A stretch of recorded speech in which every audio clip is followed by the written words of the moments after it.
Hello दोस्तों, welcome to Saif classes. आज की इस वीडियो में हम देखते हैं आवर्धन क्या है। आज का टॉपिक है आवर्धन। इसकी पहली वाली वीडियो में हमने देखा था F बराबर R/2 मतलब वक्रता, त्रिज्या और फोकस दूरी में संबंध देखे थे। तो हमने उस पर आंकिक प्रश्न भी देखे थे, है ना। तो अगर वो वीडियो नहीं देखें तो उस पर पहले जाकर देखिए। तो हमने वो देखा था। आज हम देखेंगे आवर्धन क्या है। तो इसका सबसे पहले परिभाषा देखते हैं कि आवर्धन क्या है, क्योंकि इस पर भी आंकिक प्रश्न एग्ज़ाम में क्वेश्चन आते रहते हैं। तो हम इसे पहले देखते हैं।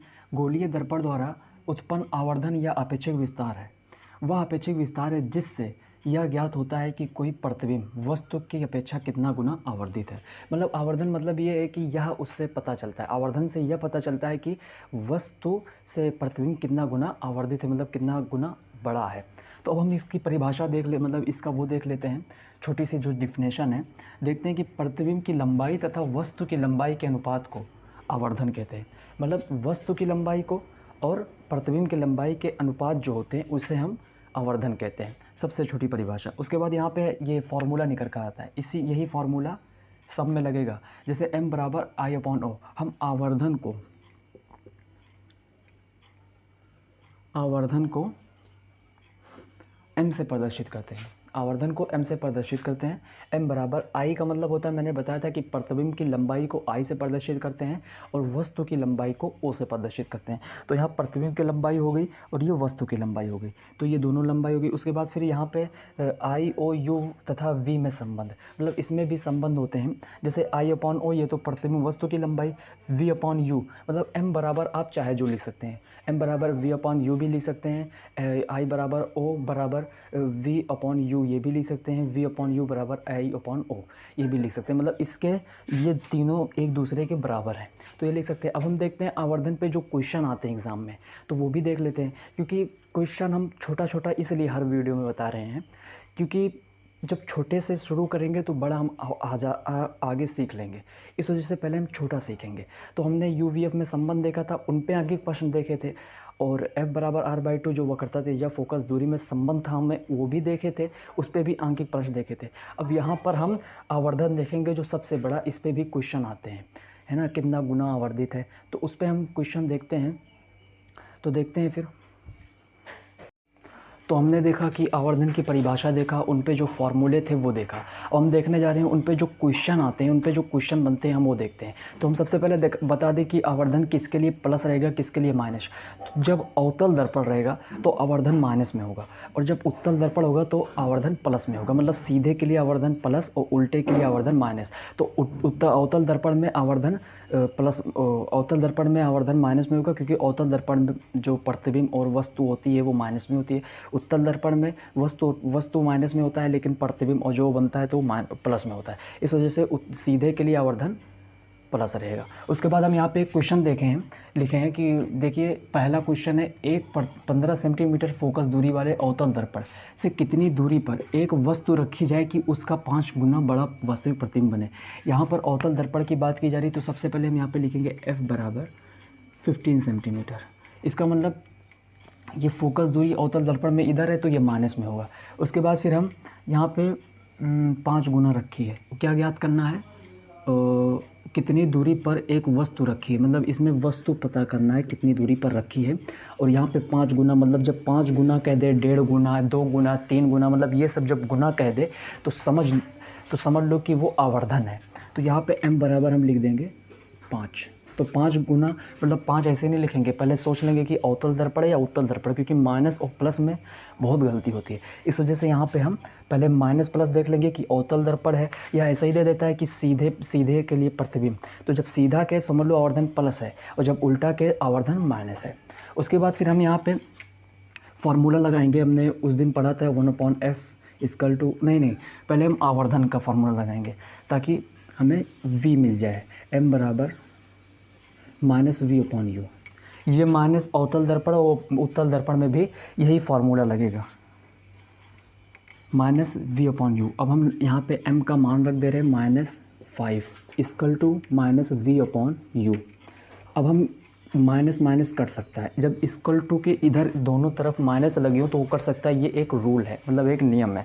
अब यहाँ पे हम u को यहाँ पे अपॉन में, यहाँ पे जब इधर करेंगे, जब इक्वल टू के इधर करेंगे तो ये मल्टीप्लाई में चले जाएगा, मतलब 5u equal to v। v कितना आ गया 5u। अब हम फॉर्मूला लगाएंगे 1/f equal to 1/v plus 1/u।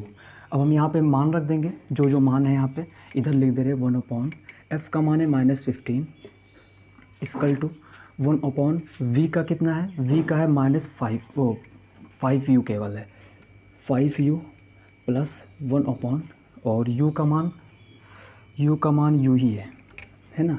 u पता करना है तो u रहेगा 1/-15 इक्वल टू, हम इससे इसमें गुणा कर दे रहे हैं, इससे इसमें, फिर नीचे में दोनों गुणा कर देंगे तो u 1 ज़ा u प्लस 5u 1 ज़ा 5u पूरे का बटे 5u, और इसमें गुणा करेंगे तो 5u स्क्वायर आएगा, है ना।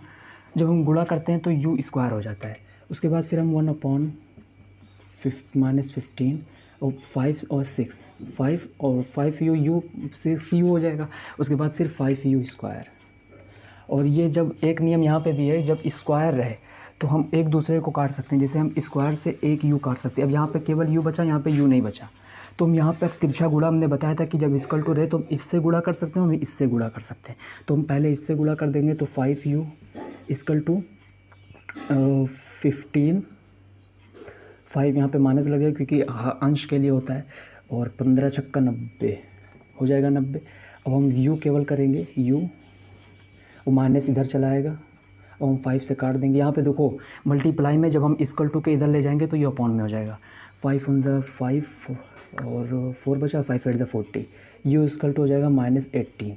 मतलब u का जो आंसर आया, मतलब वस्तु की जो दूरी आई वो आई -18। अब हमें प्रतिबिंब का वो ज्ञात करना है ना। प्रतिबिंब भी ज्ञात कर सकते हैं। यहाँ पे इसका मान देखो, यहाँ पे u का मान रख देंगे तो प्रतिबिंब निकल आएगा। जैसे देखो 5 इक्वल टू u का मान कितना है -18 इक्वल टू v, तो 18 पंचे 90, मतलब -90, मतलब v का मान आ गया, प्रतिबिंब की दूरी आ गया -19, और जो वस्तु की दूरी आ गई हो गया -18। ऐसा ही आवर्धन का क्वेश्चन होता है। तो हम उत्तल दर्पण का भी देख लेते हैं, क्योंकि अवतल दर्पण ये हो गया, तो उत्तल दर्पण में कैसे होता है ये देख लेते हैं। तो देखते हैं फिर, तो हम देखते हैं उत्तल दर्पण से आवर्धन वाला क्वेश्चन देखते हैं। तो यहाँ पे क्वेश्चन है, एक उत्तल दर्पण से 25 सेंटीमीटर दूर रखी वस्तु का 2 गुना बड़ा प्रतिबिंब बनता है, दर्पण की फोकस दूरी याद करो। तो यहाँ पे अब दूरी क्या रखा है, वस्तु, मतलब वस्तु 25 सेंटीमीटर रखा है ना। लेकिन उत्तल दर्पण में भी वस्तु जो होता है, वस्तु की स्थिति इधर होती है, तो जब इधर होगी तो वो माइनस में होगा। अगर फोकस दूरी का होता है या प्रतिबिंब की दूरी का होगा तो वो प्लस में होता है। लेकिन जब वस्तु की दूरी की बात आ जाए तो उत्तल दर्पण में भी इधर आता है वस्तु, क्योंकि देखिए ये उत्तल दर्पण हो गया, यहाँ पे ये यहीं पे स्थिति होती है, तो इधर साइड है तो यहाँ पे माइनस होगा। इस वजह से हम यहाँ पे 25 सेंटीमीटर केवल नहीं लिखेंगे, हम यहाँ पे -25 सेंटीमीटर लिखेंगे। उसके बाद फिर क्या कह रहा है, 2 गुना, मतलब आवर्धन। जैसे 2 गुना कहे 3 गुना तो समझ लो वो आवर्धन कह रहा है। क्या कह रहा है, 2 गुना, तो ये माइनस में नहीं रहेगा, क्योंकि उत्तल दर्पण मतलब सीधे के लिए आवर्धन प्लस होता है, तो इस वजह से आवर्धन यहाँ पे प्लस होगा। अवतल दर्पण होता तो यहाँ पे आवर्धन माइनस हो जाता। उसके बाद फिर क्या कह रहा है, f ज्ञात करना है हमें, f ज्ञात करना है। तो अब हम सबसे पहले आवर्धन का सूत्र, सबसे पहले आवर्धन का सूत्र लगाएंगे। अगर आवर्धन का क्वेश्चन है तो सबसे पहले आवर्धन का सूत्र लगाएंगे। यहाँ पे m बराबर -v/u। अब यहाँ पे हम m का मान है 2 -v/u। अब यहाँ पे u हम इससे मल्टीप्लाई कर दे रहे हैं, तो यहाँ पे हो जाएगा 2u equal to -v -v। अब u का मान दिया है, u का मान 2 × -25 इक्वल टू -v। अब 25 दूना कितना होता है, 2 5 × 10 2 2 4 1 5, मतलब -50 इक्वल टू -v। माइनस कट जाएगा, मतलब इक्वल टू के अगर दो तरफ माइनस लगा है तो यहाँ पे दोनों माइनस कट जाएंगे, मतलब v इक्वल टू आ जाएगा 50। अब यहाँ पे 50 आ गया। अब हम वाला सूत्र लगा दे रहे हैं 1/f equal to 1/v plus 1/u।